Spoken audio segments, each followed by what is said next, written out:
Genèse 27 nous raconte comment Isaac a béni Jacob en pensant que c'était Ésaü. Et lorsqu'il se rend compte de son erreur, il n'est même pas en mesure de faire autre chose parce qu'il va dire à Ésaü, je l'ai béni, ainsi sera-t-il béni, pour dire qu'il n'était pas en mesure d'arrêter la bénédiction qu'il avait déjà prononcée sur la vie de Jacob. Mais bien aimé, regardez, au-delà même de la personne d'Isaac, on se rend bien compte que c'est Dieu lui-même qui est en train de bénir Jacob. C'est pour cela que Isaac ne pouvait pas l'arrêter, parce que c'est Dieu lui-même qui est en train de bénir Jacob au travers d'Isaac. Et la bénédiction de Dieu, nul ne peut l'arrêter. C'est pour cela que Isaac dit, je l'ai béni,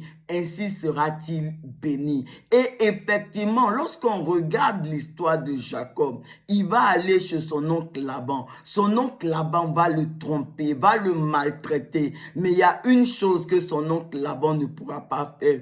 Il ne pourra pas empêcher Jacob d'être béni. Il ne pourra pas empêcher Jacob de recevoir la bénédiction. Parce que la bénédiction qui était sur la vie de Jacob, c'était Dieu lui-même qui avait béni Jacob. Et donc, véritablement, Laban n'a pas pu empêcher Jacob d'être béni. Jacob est sorti de chez Laban avec de très grands biens parce que Jacob était béni par Dieu lui-même. Et la bénédiction de Dieu, nul ne peut l'arrêter. Je l'ai béni, ainsi sera-t-il béni. Et donc, bien aimés, nous aussi de notre côté, nous devons rechercher la bénédiction de Dieu. Parce que cette bénédiction de Dieu, personne ne peut l'arrêter. Quelles que soient les oppositions, les blocages, la bénédiction de Dieu, personne ne peut l'arrêter. Je l'ai béni,